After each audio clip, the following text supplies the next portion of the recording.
you felt like you wanted to really learn a language, like from the scratch, all the way from the beginning, no pressure whatsoever, and you want to know the best possible manner in which you speak the language where you feel like you are a true pro at it.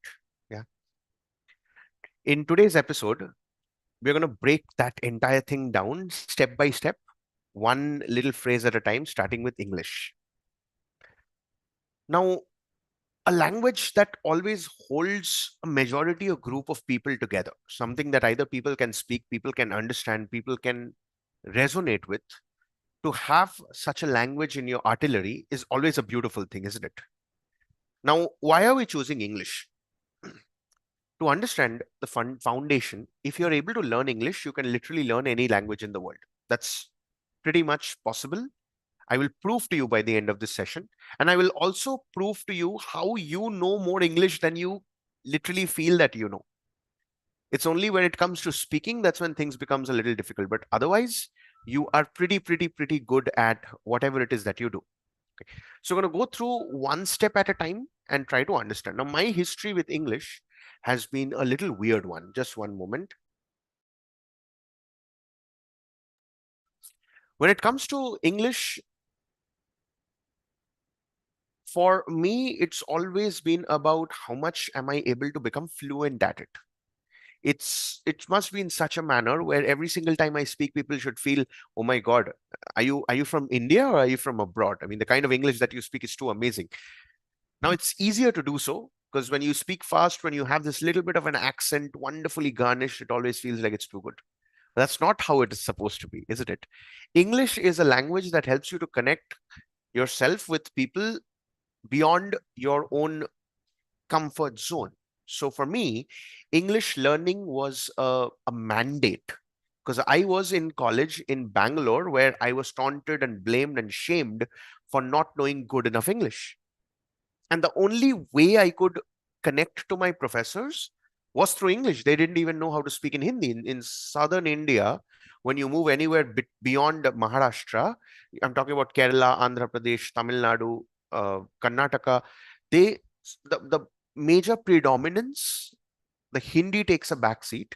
It's English. It's just the northern part of India that speaks Hindi. So it didn't really help. Of course, my Hindi was equally horrible. But here's the interesting part. The first and the foremost point you have to understand is English is something that you already know. I mean, correct me if I'm wrong. If you're able to read a couple of letters put together and you're able to understand that it's English, when you buy something, it could be a biscuit, it could be chips, it could be anything, whatever it's written on is English. Whenever you go to purchase anything of sorts, you use money, and what's the major language that's mentioned over there? It's English. Now, in a country where the language, subconsciously, we are aware that it's a language that we generally tend to use, and it's a language that is easily available as well. So whether it's phones, bus stops, you look at the different ads, social media platforms, WhatsApp, we all have cell phones. Majority of the people in this planet, they have English as the major mode. In fact, I know my parents use smartphones. They don't really know how to speak English fluently, yet the language that's set in their phones is English. When we go to different cities in the airport, all the different instructions are written in English. So why not really use that itself as a foundation? Now, we don't stay in a country where a country, I'll take some examples here. China, Tibet, Japan, where that specific country's language is mainly coded all across anywhere and everywhere that you go. Where until and unless you know how to read or learn or speak about that language, you'll not be able to survive in that place. In India, though, it's easy. You can survive anywhere provided you know the basics of it. So that is the part where we need to get a head start. English by default is one of the easier languages to learn. Think about it. You might be speaking your native language. You might be, for example, I know I can read, write, and speak Bengali to begin with, and then Hindi. Hindi, I had a little bit of a fascination because I've always wanted to read. And fortunately, ever since our teachers started teaching us Hindi, I gained a keen interest towards it. And I realized that if it's easier for me to read the alphabets, it becomes easy to construct the words, and then it's easier for me to read as well. So I can't really, if someone gives me a Hindi novel, I wouldn't necessarily wish to read it from beginning to end. But if being asked to read, I wouldn't mind sitting down and taking some time, but I will be able to read it. Because when I compare, let's just say in Bengali, from whatever I remember, in English we have 5 vowels. In Bengali, we have, I think, 14 vowels. In English, we have 21 consonants. I'm not talking about phonetics here. Yogeshwari is the English professor. I'm not. I just believe in the alphabets that I read. 21 alphabets. You look at Hindi or Bengali, they have a total of 56 alphabets. It's crazy.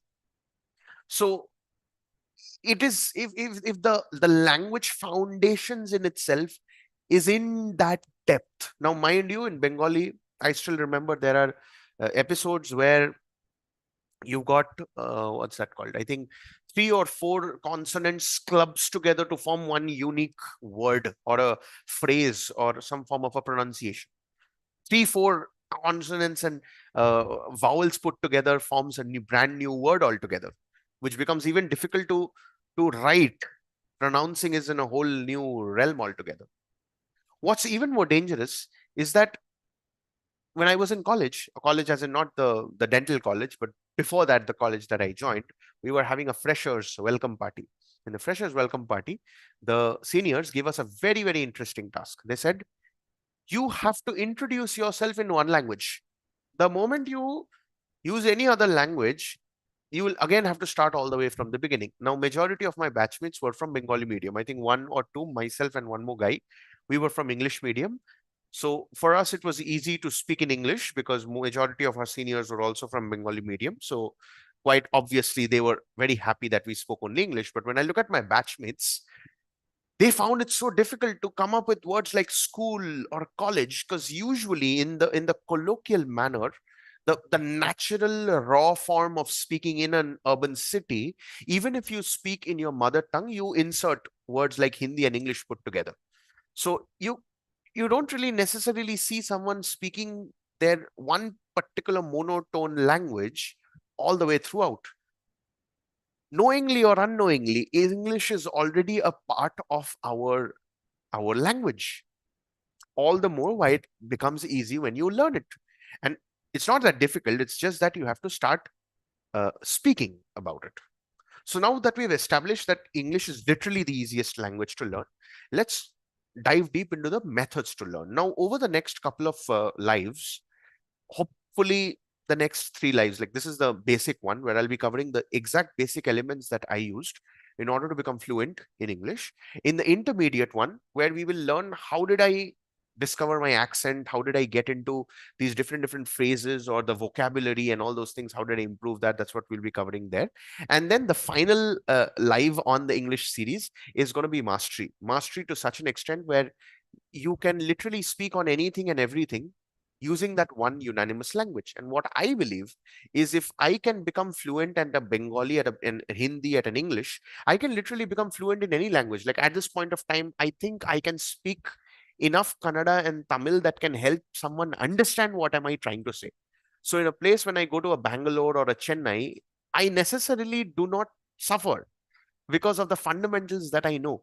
And with the same fundamentals, I can literally learn any language in this world. So I do have this little dream of becoming a polylingual. So I would love to speak quite a few of the European languages, at least the most common languages spoken across the globe, so that whenever I travel, I don't have to worry much.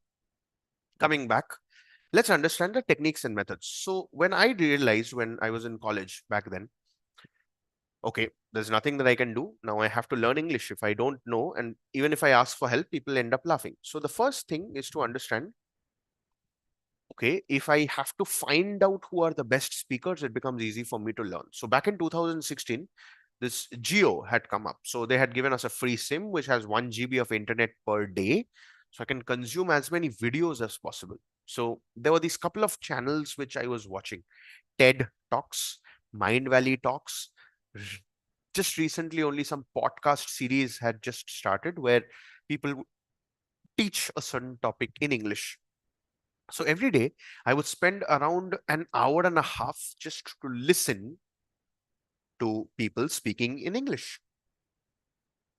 I would listen to the people whom I enjoyed listening to. So, for example, English movies, while growing up, we were never allowed to watch, but I would download movies on Harry Potter or the Barbie movies, Disney Pixar movies.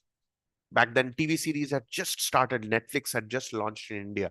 So, watching Netflix series, Marvel movies, watching stand up comedies in English. And as I'm watching all these Sylvester Stallone movies, crazy, I would start memorizing those dialogues.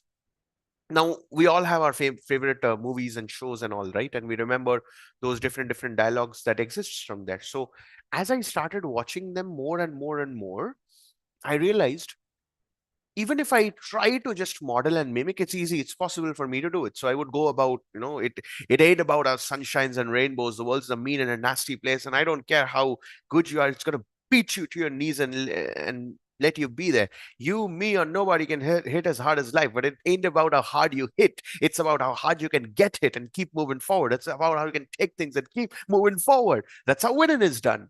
Now, if you feel that you're out there to get what you want, then go out and get what you want. You, me, and nobody's going to hit anything as hard as life. So now this is a segment from Rocky 6. I had memorized it back in 2016 and I still know it to this date. And that's because this dialogue I would repeat over and over and over and over again. I would take out the dialogue, read it out as if I enact myself as Sylvester Stallone. Now, mind you, I used to stay in a a hostel room all alone. I had no friends whatsoever. I leveraged that loneliness in order to master this one skill of speaking fluently in English.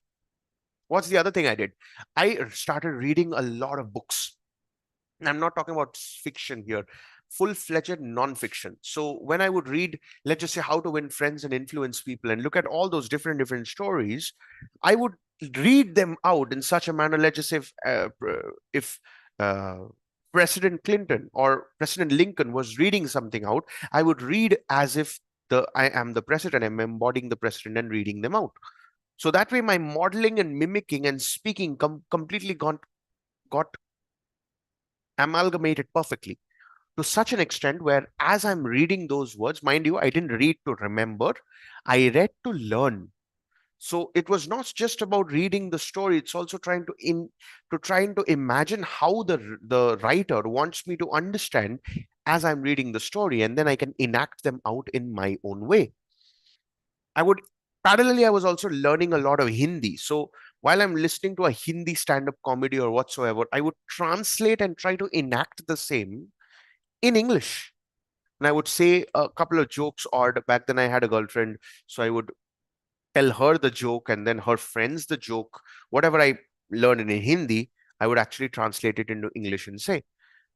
So a combination on, of course, back then I also used to write journals. So my journal writing would always be on English. So whatever it is that I experienced on that day, I would actually pour them out on English on a piece of paper. So combination of reading, speaking, writing, listening, okay, and processing. Slowly, my brain, instead of looking at something and then perceiving it in Bengali, my native tongue, trying to put that inside the brain, translate it and then turn it into English, soon turned into the natural response being English.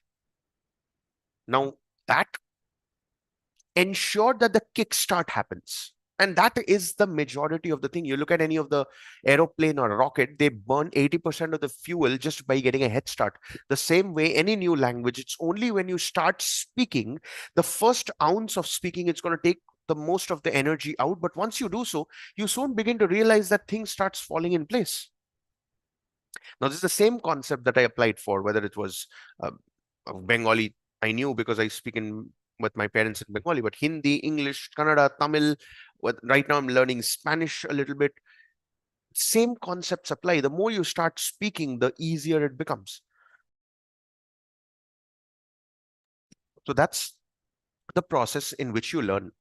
Now, it's not just about this.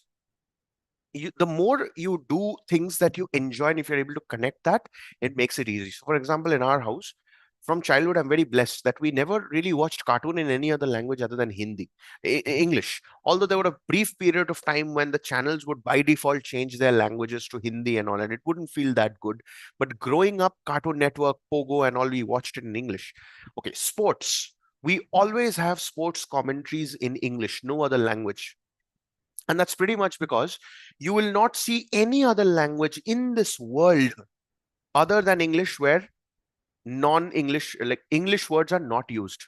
You look at any, like right now at this point of time, me doing this live, India has gone through a huge transformation where up to, I think, 12 or 13 different languages sports commentaries are available. But it shocks and shocks me like anything, whether I'm watching a Tamil commentary or a Bengali commentary or a Bhojpuri commentary, they do include English. Because let's face it, the commentators, they are not absolutely 100 and 120% lingual to that specific language. They also tend to use other languages. And that's the way that the urban population has helped us grow. It's not possible to speak one unanimous language, not possible at all. So when you listen to your favorite sports commentaries in English, you get to understand the descriptions. You can then to understand how the sentence constructs are happened and how the descriptions are being put into words. So one of my favorite commentators, of course, I didn't know the names that much, but thanks to my brother, he keeps introducing me to such commentators. There are two names actually. One is Martin Tyler and one is Peter Drury. So Peter Drury will come up with such fascinating descriptions of Kickstarter of the game. So I'll give you some examples. Here he comes amidst the cauldron of heavens, the theater of dreams, the greatest player who's ever placed foot on this planet Earth, almost nearing to 1,000 goals, makes his second homecoming. It's the as if heaven itself has opened its gates. Raptures of applause for the man in red, the number 7. He is Cristiano Ronaldo back at the Theater of Dreams. Now, these were Peter Drury's words when Cristiano Ronaldo made a second homecoming, second debut for Manchester United against Newcastle in the year 2022. Now, if you look at that depth, you need a certain next level of expertise to get to that stage. And when you are able to witness someone do it live on camera, like this, the whole world is watching that game. And yet Peter Drury is being able to do that. So it just goes to show the level of expertise that he has and the level of efforts he had put in. And it's pretty easy. He does that for cricket. He does that for football. Any game that he covers, he just tells about the depths that he goes.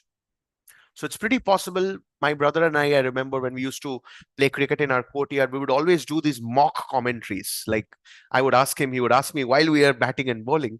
And that set a very, very strong foundation for the accent that you see right now. Yeah, so that's also another very interesting thing that you can work towards. And of course, movies, songs, and all. The more you listen, the more easier it becomes. Although, as an Indian, I feel it's a little difficult for us to adapt to all the other accents. But then you look at all these famous Indians who are taking up these best CEO level positions across the globe, you will begin to realize it's not that difficult for Indians to learn a new language or even adapt to the entire accent. It's just that you need to give them the environment, and we are kind of shapeshifters. We shift and mold ourselves as per the environment that we are in. So you've got to put yourself out into those kind of environments. Even back a couple of months back, I remember Yogeshwari and I, we were participating in a weekly public speaking practice forum. So there were nationalities from all different parts of the globe. And just by being in those rooms with them, listening to them speak, them giving us feedback, we listening to them, it became so easy for us to slowly mold into the different accent as and when we wanted it to. So again, the environment plays a very, very big role as well. The final thing is something that I really want to maybe put out a flag on. This is that English is the only language in the world where grammar is made a priority. Okay, no other language is grammar given this level of an importance. Okay. Yeah, little bit here and there, it is there. For example, if you're speaking Hindi, in Hindi, we have a gender issue. So, for example, we give genders to literally everything. So there are some genders which are female, some genders which are male, some people mess up, and that's absolutely fine. It's just made humorous and all. But English, grammar, you better be perfect about grammar or you've done a huge error. Nothing like that. And think about it.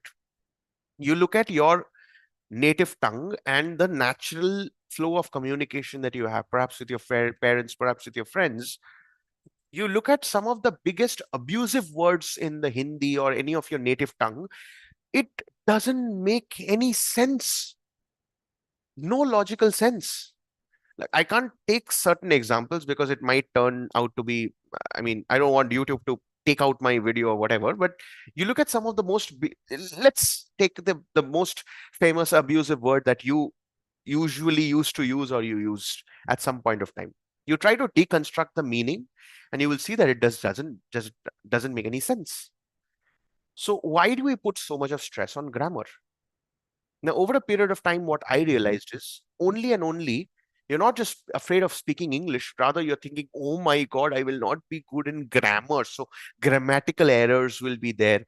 At the end of the day, if I'm speaking, like right now, I'm speaking in English, okay? If you rewind and if you take the transcript, you put it out in ChatGPT, ChatGPT will come up with more than 150 plus grammatical errors.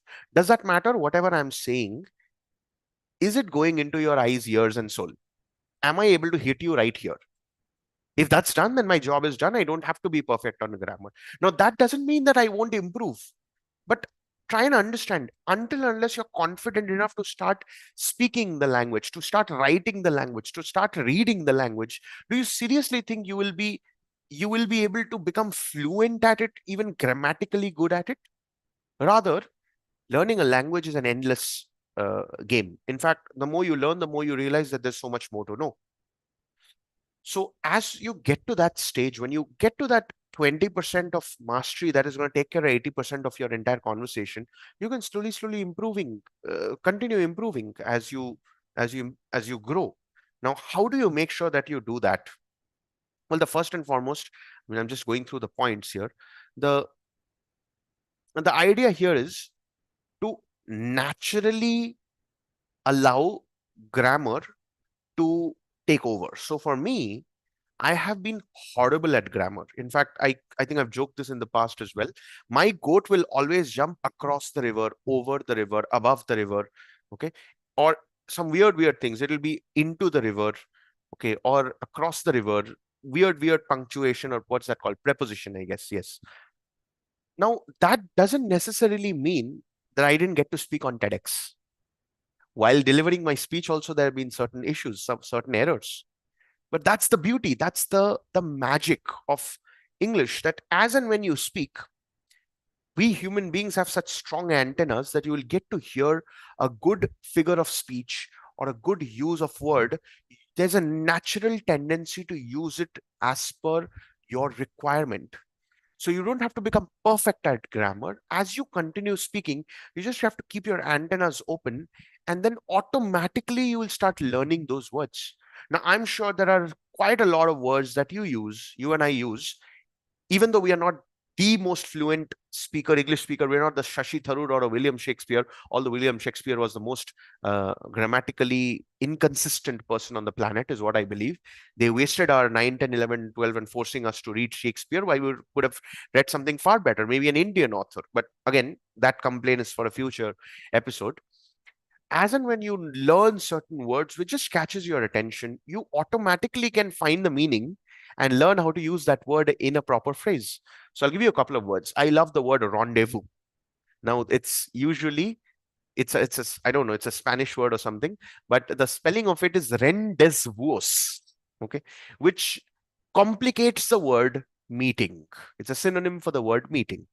So I realized that, oh, okay, come on. Yogeshwari is a fantastic English professor. So I got to impress her. So while we were doing our team related meeting, I just told the team that, okay, we'll set our rendezvous for next week, 5 p.m.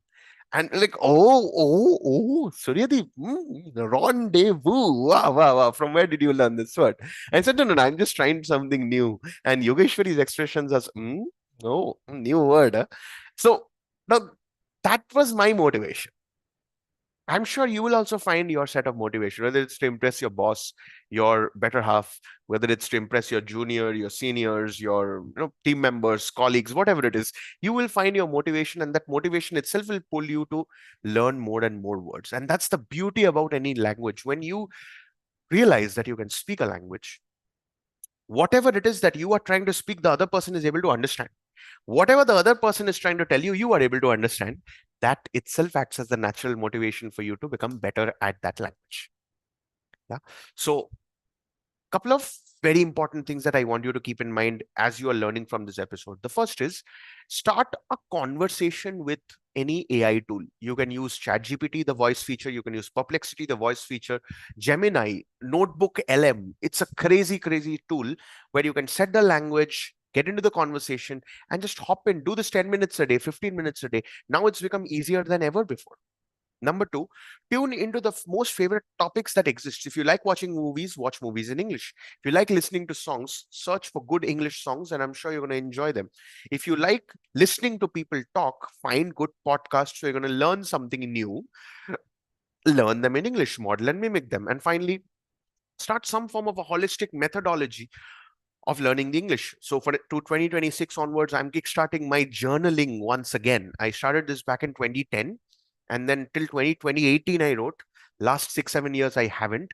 Now I want to document something because I know I'm building something world class. And journals, well, every famous people have got their journals into museums and all, which I'd love for my journals as well to go out there. So that's right, written communication.